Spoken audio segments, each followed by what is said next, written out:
Hi, everyone. Welcome back to our CoAnalyst podcast series. Today, we're going to be talking about the future trends and innovations in generative AI, digital intelligence, and data fusion analytics. I'm Allison Sullivan from Penlink, and with me today is John O'Hare. Hi, John. Hey, Allison, how you doing? All right. How about you? I'm great, thank you. So, I'm excited to talk about this today.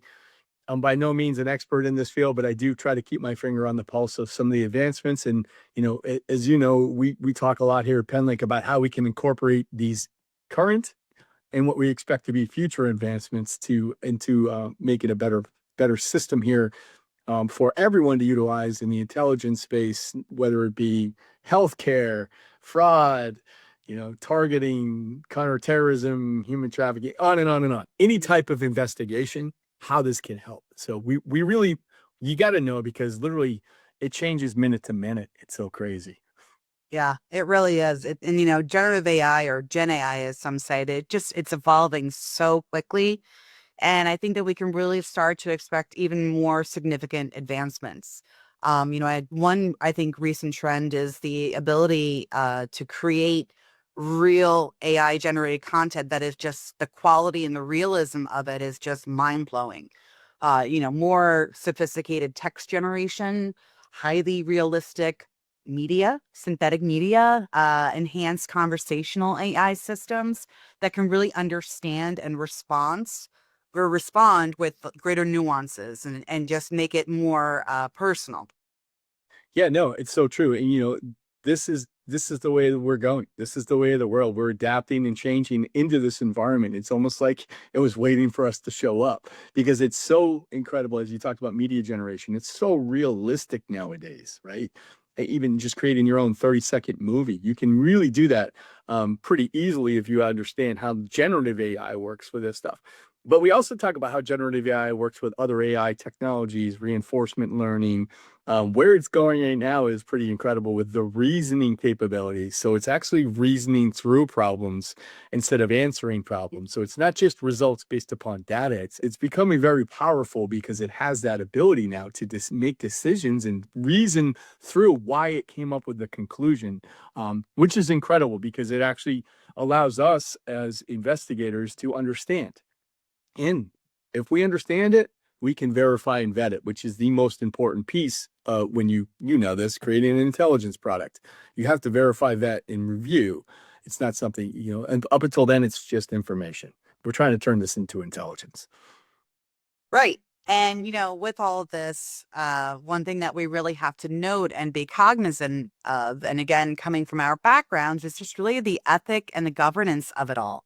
What does that framework look like with generative AI? As it becomes more powerful, we have to ensure that the systems are used responsibly. There were always some people that would use those different databases, sometimes for illicit reasonings, and we have to make sure that the same doesn't happen with generative AI tools. It's going to be, crucial if these are used ethically and responsibly. And I think that we can actually start to see some more regulations and industry standards so that people don't misuse this. And it just really ensures that things remain transparent and obviously fair. Yeah, you're right. And so I think the first thing was everyone didn't know what it was. Mm. They still don't know what it is, because AI is probably the most overused and misunderstood, word, artificial intelligence in the world. You could say for anything, oh, we have we do artificial intelligence. Nobody knows what that really is until you define it, because it could mean a million different things to a million different people. So I think because of that, and it came on so fast and so furious into our environment, a lot of governments we saw just put a moratorium. Hey, we got to stop and look at this and then create some ethical framework around it, which is understandable. Our enemies are not doing this, just so we're aware. Our adversaries are not doing this. We are who we are. We have to do things ethically and correct, but there are people that will abuse that. So we have to be also cognizant of that as we move forward, that we really can't delay much in incorporating these frameworks. It needs to happen yesterday, because there's already groups, like I mentioned, that are just not, they don't care. There's no regulation. They utilize it. They're trying to get as fast as they can ahead of everybody else, so that the AI they're supporting is now it's kind of like block and tackle here. Like, it could stuff everything down or stymie everything else that the world is doing. So, and then they have all the power. So this Yeah. there's a lot of power in this, and we have to trade off the power side of it with the ethical side of it. We have to understand because this does have to be done responsibly because, as we've seen so many powerful figures say, it's much more capable of things than we think it is. So we just have to be very cautious as how we evolve with it. Yeah, and I think one area in the world that we live in is things that are happening in real time. We have to be very careful with the decisions that are made at a moment's notice, and really ensuring that you're equipped with all the information that you need to make that best decision. So, in terms of digital evidence, what do you think, John? What is the trend going to be? How are things evolving with using AI for real-time analytics? Oh yeah, I mean, we heard this from the Army Ocean Office in particular. They specifically said they would like to get information. I mean, it's quick, Mhm. like to the tactical edge in less than 30 seconds, right? Wow. When you're taking huge amounts of data and pushing it to the field in 30 seconds, that's an incredible task. And I'm sure in 5 years, it'll be, got to get it to them in 3 seconds or maybe a nanosecond. Who knows where we're going with this? But I'm saying that's a big ask, but I think it's a capable ask because of the fact that something like a generative AI model can bring all this information together, a large language model, and process it very quickly. All these disparate data sets, as we talked about in previous podcasts, how they all work together, getting all that accumulated information to the tactical edge for a quick decision that needs to be made now is imperative. So 30 seconds, I see this is where we're going with this. The speed, the efficiency is one of the ways that we're going to move forward. The predictive analytics, as you mentioned, because you have so much information now, you can make better decisions based on all the information. So that's more leaning into predictive based on patterns, and it's really good at identifying patterns. And we could talk about that forever, but that's what it does, right? And so we could push it out to identify these patterns that maybe as a human we don't recognize immediately, but the machines recognize them immediately with all these disparate data sets. So therein lies the predictive side of it. It's a predictive model because based on everything it's accumulated, this is probably going to happen. I mean, we see it all the way down to the watching the NFL the other day. They're using predictive analytics, right? What defense are they going to go up against? I mean, this is just wild how it's being utilized in all these different facets, but it really is imperative how we use it in our environment because this is what we do. National security, law enforcement, investigations, all of that. These are people's lives at stake, people's money, people's welfare, their social and mental being. Like this is all important stuff. So this is more at stake than a touchdown here. We need to bring this to our environment. Yeah, that's spot on, John.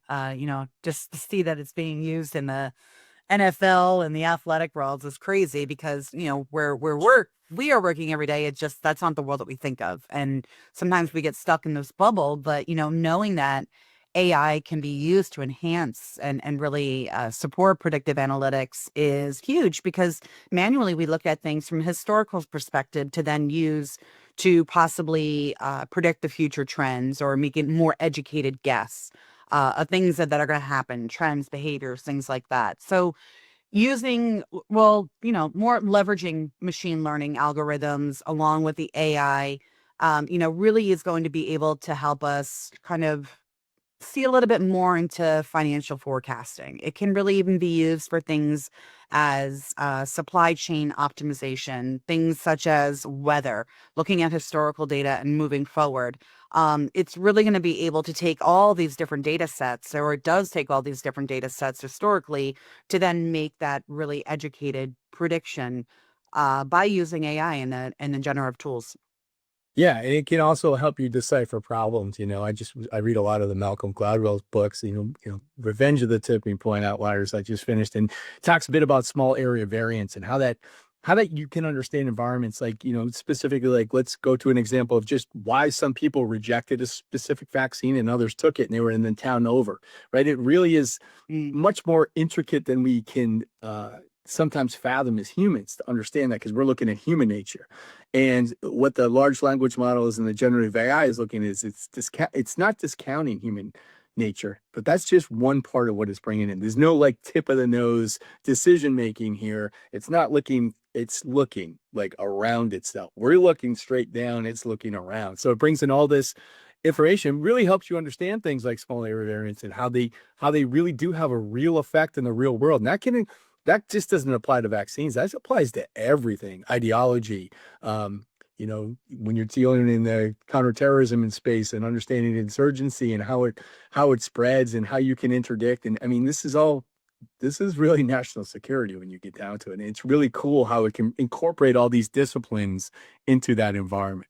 Yeah, I mean, automation and the data fusion is going to be a game changer. You talk about all these different environments and bring them all together. It's going to allow organizations to handle larger volumes of data, going to be able to extract that actionable insight much more quickly and efficiently. And we've been talking about this because it's really the common theme and really the biggest message to take away. It's going to be invaluable to fields like intelligence analysis, where things that are, need to be made in a timely and accurate decision-making way of having that information, it's crucial. Yeah.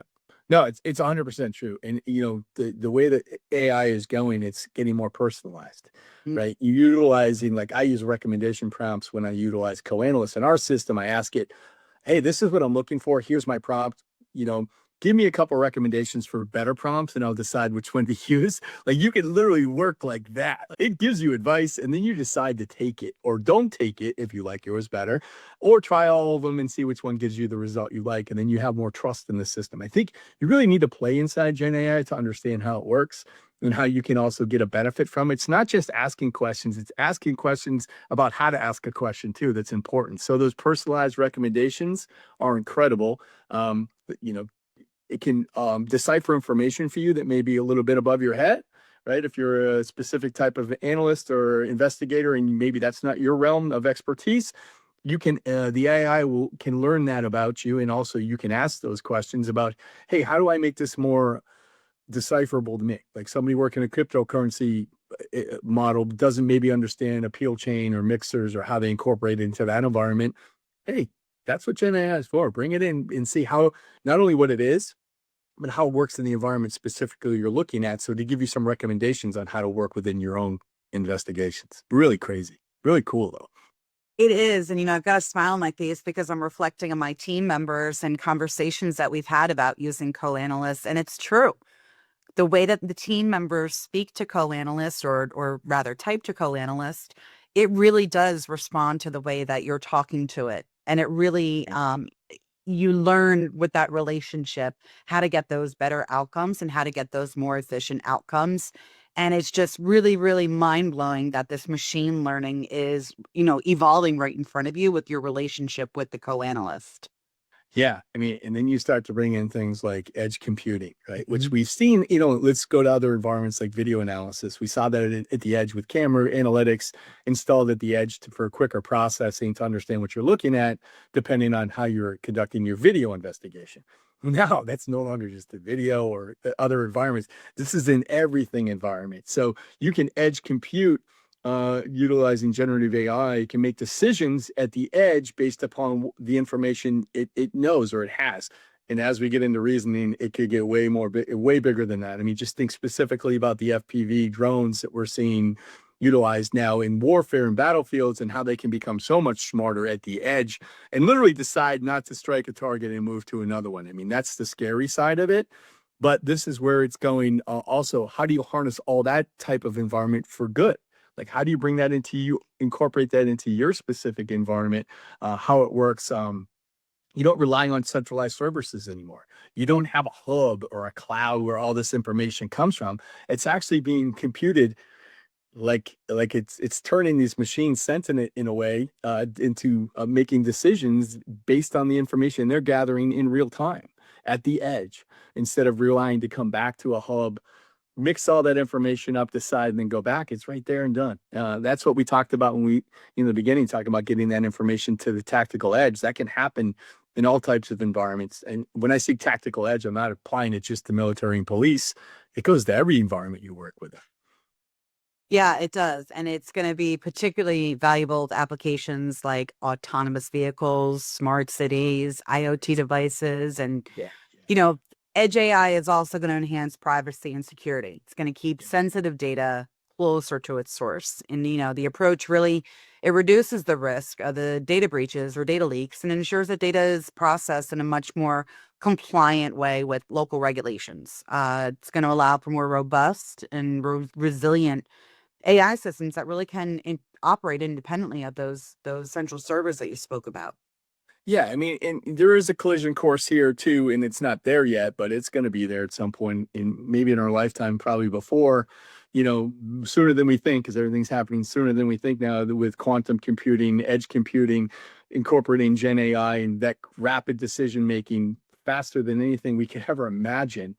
In bringing this all together, like it's just there's a collision course of all these Mhm. disciplines right now that are actually creating these super incredibly intelligent decision making environments that we are still in control of, but we are getting the information very quickly and deciding how to now take that information. What do we do next? Let's continue and let's try to talk a little bit more about the potential for AI to drive innovation in other fields. So, fields that you and I may not be as familiar with. So, what do you think about the potential to revolutionize areas like healthcare, environmental science, education? What about all of that in terms of providing new tools and insights? How do you see AI contributing these fields in the future? Yeah, I mean, I was just looking at GPT's O1 that just came out not too long ago, and they have an O1 Pro mode that they matched up against in the healthcare, specifically in science and healthcare fields, and ran some tests, and it outperformed human capability. So it's making smarter decisions that are getting to, reading whatever it may be, reading MRIs, finding, detecting anomalies faster than a human and better than a human sometimes. Not to say it's replacing the doctor. I don't mean to offend Hmm. any doctors on here, but this is where it's going. Like it's utilize, you have to utilize it as your like how we utilize CoAnalyst and Penlink. It's got to work alongside of you. It's not there to replace you. It's there to make you better and Hmm. faster and more efficient and stronger and make better informed decisions and maybe recognize patterns that as a human we don't have the ability to, but once it's shown to us, we can now comprehend that pattern and understand it and then make that decision based on all that information. So in healthcare specifically, I see that. Mm. In environmental science, forget about it. The digital twin environment, creating all these virtual test labs that you create and spin up, and you can run all these algorithms, generative AI algorithms through and test these environments. Just think about, back to healthcare in sort of an environmental science. It works in both, like pharmaceuticals and testing how fast they could work and the production of them and how the relevancy of how they would interact with what we already know as data. I mean, it's incredible where it's going to blow that environment out of the water. Same with environmental science, understanding what's going on, right? As we don't really fully understand how the world is working right now, you have all kinds of thought processes on global warming and what's going on and what can we do. You could create these digital twin environments, virtual environments where you're running these tests in an incubator and getting, real results. It's kind of like what we used to do in my former life is, you have the sandbox and you're testing out how do you're going to get into X environment or Y, how you're going to, what buildings are in the way and how you're going to get around them and where target is. And now we do that virtually with everything. We're virtually sandboxing everything and testing it through generative AI. It's awesome. Yeah, it is. And being that we're both parents, one of the things that are important to us too for our children is education.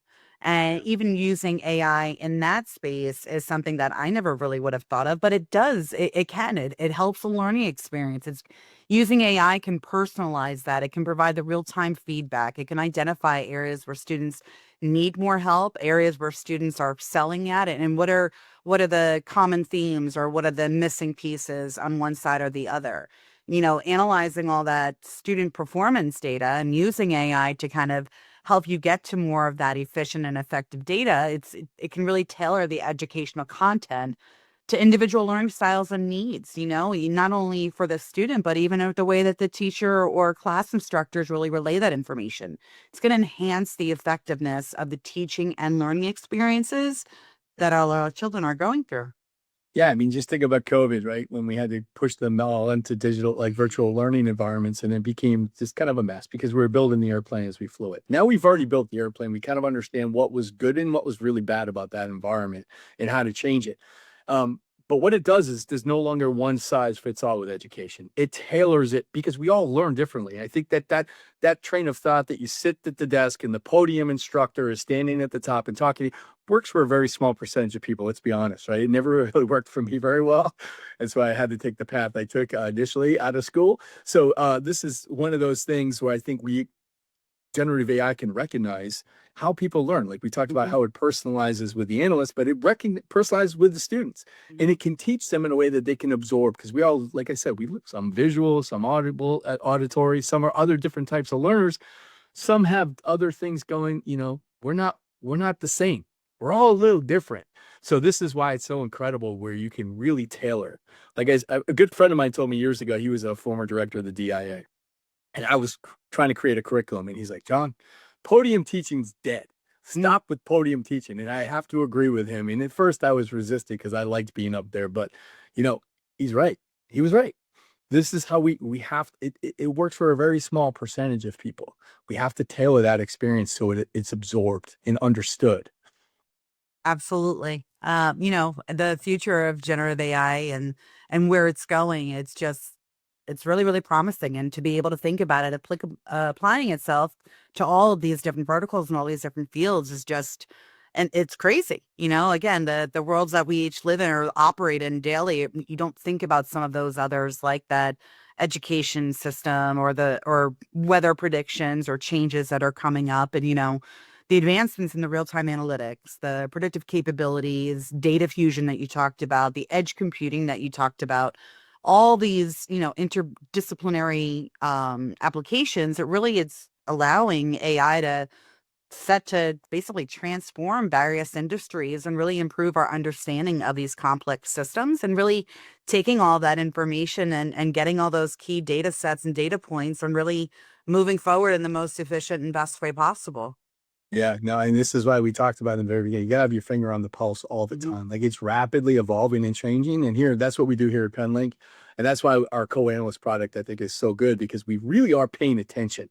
Like I meant to not what's happening, but what's gonna happen and where it's going and how we can be a part of that and how we can incorporate that for good, right? For our intelligence for good model and making sure that we're doing everything ethically and on the right side, but also making sure we get all the right information into the people who need it the most immediately. Like no latency involved in this. They need it now. They needed it yesterday, to be honest. It's pretty awesome. It really, really is. And, I think we're both pretty excited, and I hope that our audience is too, to kind of see where this is going to continue to go and continue to expand to. And, on that note, I would like to thank you again for joining me, John, Sure. and to our audience for really following along with this podcast series. I've had a lot of fun speaking with you, and I'm speaking with Christine and hearing your perspectives. And I'm really, really excited to see the next chapter and see where we go from here. Yeah, me too. I don't even know what's gonna happen tomorrow, but I'm ready. Let's Yeah. go. That's awesome. All right. Well, thank you again, John. Thank you to our audience. We really enjoyed speaking with all of you. Stay safe and onward and upward.